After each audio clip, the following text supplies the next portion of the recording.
Welcome back to the Gridiron Expert. We have already done videos of the top 30 home teams and the top 30 road teams.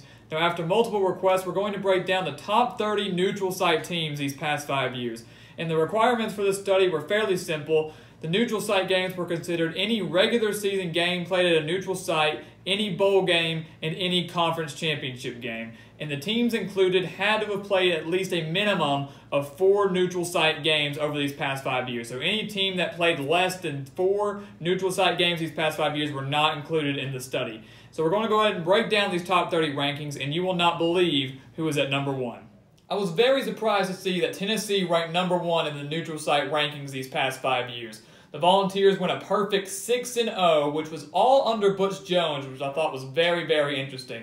They are followed very closely behind with Utah. The Utes went 4-0, which is another perfect record, but because Tennessee had just a couple more wins, that's why they claim the number 1 spot. The Utes are followed behind Michigan State, who went 5-1, 83.3% winning percentage. The same goes for South Carolina, and then Alabama claiming the 5 spot, rounding out the top 5, going 13-3, which is good for an 81.3% winning percentage. Now, Alabama, of course, played the most neutral site games these past 5 years. They played 16 neutral site games, so that accumulates with their season openers that they've tended to play over these past 5 years, their conference championships, their national championships, all of that combines for 16 total neutral site games. And the number 2 team was none other than Georgia, who played 13 neutral site games these past 5 years. So that was something that was very interesting. The SEC led the way with 9 teams in the top 30, but they were followed very closely behind, unlike in the home ranks and the road ranks, with the Pac-12, who had 8 teams in the top 30. So 17 of the 30 teams were either SEC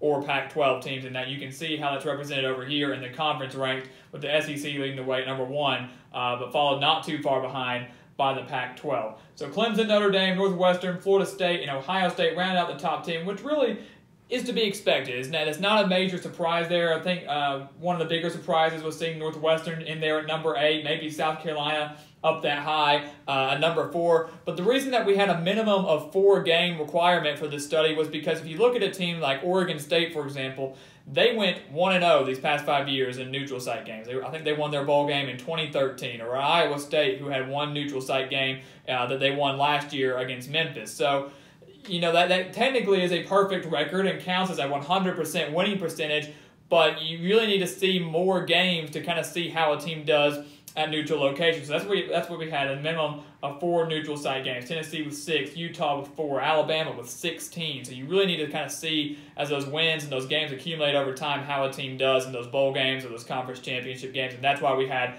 this requirement here, because it wouldn't be fair to put an Oregon State up at number 1 or in the top 5 with a 1-game neutral site with a 100% winning percentage. That just wouldn't be very fair. So that's why we had that requirement here. And as always, as I've said before, we did not put the record or the winning percentage up here for every team. But if you want to know about your team, a team that's up here, one that didn't make the top 30, leave a comment below and I will gladly answer that for you.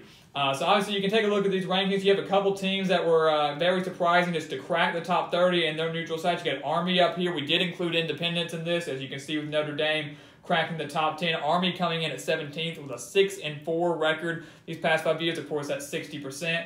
Colorado, despite the struggles they've had, sitting at 22nd, 4-3, so 57.1%. Of course, a lot of that is coming from their annual game when they play at Mile High Stadium against Colorado State, but that does count as a neutral site game. So that's why they were able to come in at 22nd. So obviously it was very, very interesting to see some of these teams that have struggled over the years, but yet play a rival early in the season at a neutral site, or maybe had a couple good years these past 5 years with a couple bowl games that were able to crack at least 4 neutral site games and then to slip into the rankings because they've done so well.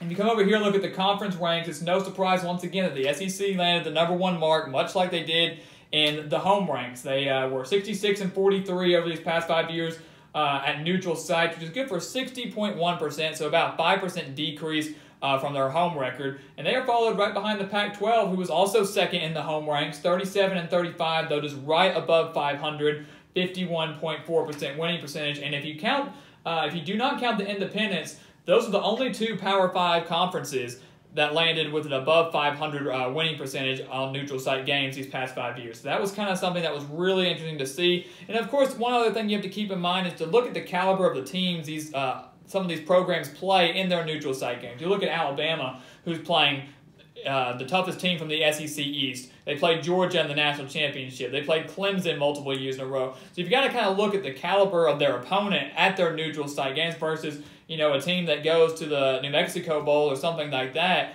who's playing a lower caliber team in their respective bowl games. So that's something you kind of have to keep in mind there, is the type of caliber, the type of opponent that some of these teams have to play, which is why Alabama dropped from first at home to third on the road to fifth at neutral sites, because they're playing much tougher opponents at their neutral site games. So that was obviously something to keep your eye on. And so you can see that here with the Big Ten dropping to number 3, 36-38.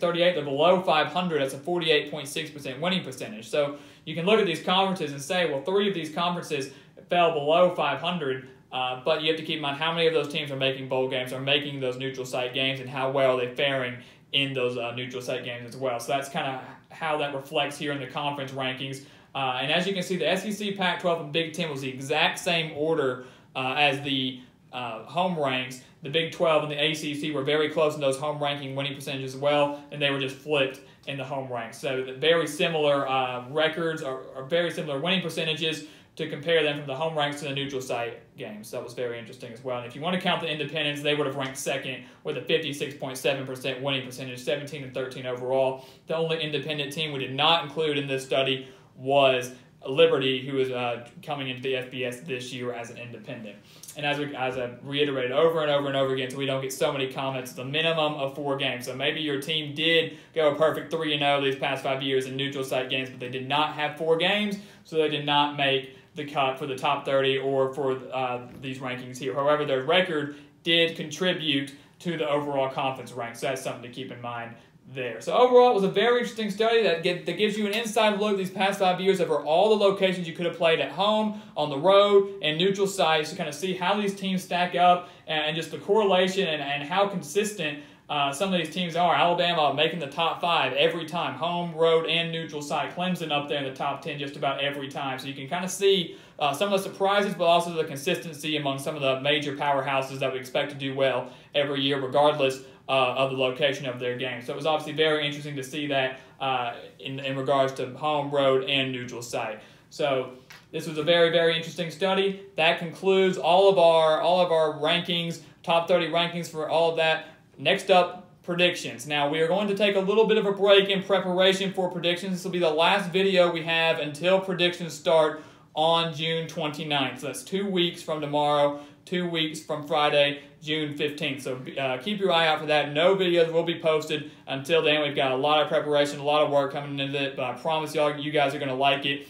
Please continue to subscribe. We are so close to 1,000 subscribers. We would love to hit that before we start predictions on the 29th. That'd be a great way to kick off the prediction season and the home stretch to college football when it starts back up in August. So please continue to do that. Tell everybody you know to come over to the Gridiron Expert and hit that subscribe button. And if you haven't already, turn on those post notifications, because we're going to have a lot of videos starting up with predictions, and you're not going to want to miss any of those. So thank you for watching. Please continue to like, comment, and subscribe, and we will see you next time on the Gridiron Expert.